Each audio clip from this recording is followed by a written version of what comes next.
Arkadaşlar merhaba. Bu videoda sizlere OCO emir tipi nedir, nasıl kullanılır bundan bahsedeceğim. OCO emir tipi benim kripto para borsalarında en çok kullandığım emir tiplerinden biridir. OCO'nun İngilizce açılımı Order Cancels Order'dır.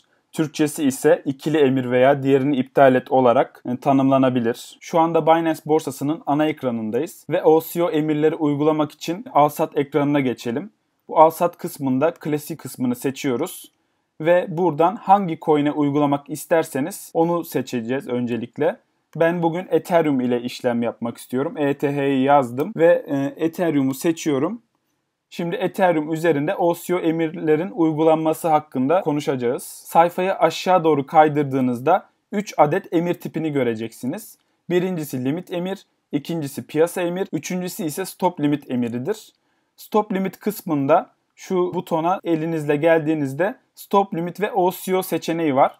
Burada OCO'yu seçtiğimizde seçtiğimiz coin ile al kısmı ve sat kısmı üzerinden OCO emir tipini inceleyeceğiz şimdi. Öncelikle sat kısmından başlamak istiyorum. Eğer aldığınız coin'in fiyatının hangi yöne gideceğinden emin değilseniz bu emir tipi tam size göre. İşlem emirlerinden biri devreye girince diğeri otomatik olarak iptal olacak. Şu an Ethereum üzerinden konuşuyoruz. Ethereum'un fiyatı 1337 dolar. Fiyat kısmı sizin Ethereum'u kaç dolardan satmak istediğinizi gösteren bir bölümdür. Ben mesela Ethereum'u 1500 dolardan satmak istiyorum. Stop kısmı ise sizin ne kadar risk alabildiğinizle alakalı bir bölüm. Mesela Ethereum'un fiyatı 1300 dolara düşerse siz Ethereum'larınızı 1295'ten satmak istiyorsunuz. O zaman stop'u 1300 seçersiniz. Limiti ise 1295 seçersiniz. Stop ve limit kısımlarında 5-10 dolarlık ben bir fark koyuyorum. Çünkü bu aradaki mesafede benim bakiyemi karşılayacak kadar emir varsa hepsini satar. O yüzden bakiye fazla ise aralığı açık tutmanızı kesinlikle tavsiye ederim. Eğer bakiyeniz azsa aralığı daha kısa tutabilirsiniz. Fakat yüklü giriyorsanız yani bunu 90'a kadar çekebilirsiniz. Bu coin'e göre değişir arkadaşlar. Şurada ise ne kadarlık Ethereum satmak istediğinizi seçiyorsunuz. Bunu elinizle manuel olarak da yazabilirsiniz. Mesela 30 dolarlık bir satış diyorum. Şimdi Ethereum'u sata tıkladığımda bakın 2 tane emir geliyor.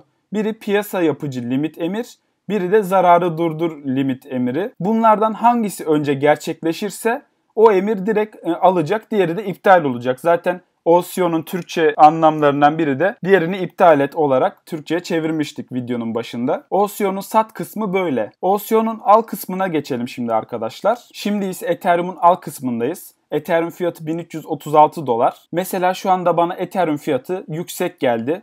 Ben diyorum ki 1300 dolara gelirse ben Ethereum'a girerim veya 1200 dolara girerse ben Ethereum alırım diye düşünüyorsanız mesela buraya 1200 dolar yazıyoruz. Buradaki stop ve limit kısmı ise Ethereum'da 1350 dolarda çok büyük bir direnç olduğunu düşünüyorsunuz. Ve eğer bu direnci kırarsa fiyatın 1500 dolarlara, 1600 dolarlara kadar yükseleceğini düşünüyorsunuz. O zaman da şöyle yapıyoruz. Buraya 1351 yazın mesela. Şu limit kısmına da 1355 yazıyoruz. Ve önemli bir direnç noktasını Ethereum kırdığı an siz direkt alım yapmış oluyorsunuz. Çünkü bunu kırdığı an 1500 dolarlara falan gideceğini düşünüyorsunuz. Buradan tekrardan ne kadarlık almak istediğinizi belirliyorsunuz. Ve şu anda açık emirlerde 2 adet emirimiz var.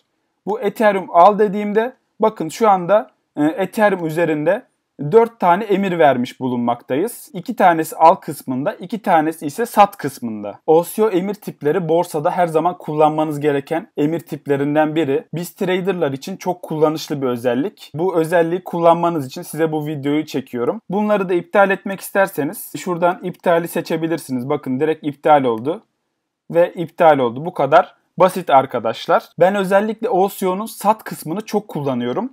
Çünkü aldığım coin yukarı gitse satışımız belli, aşağı gitse stopumuz belli. Yani daha ne olsun zaten, hani rahat bir şekilde uyuyabiliyoruz, dışarıdaki işlerimizi halledebiliyoruz.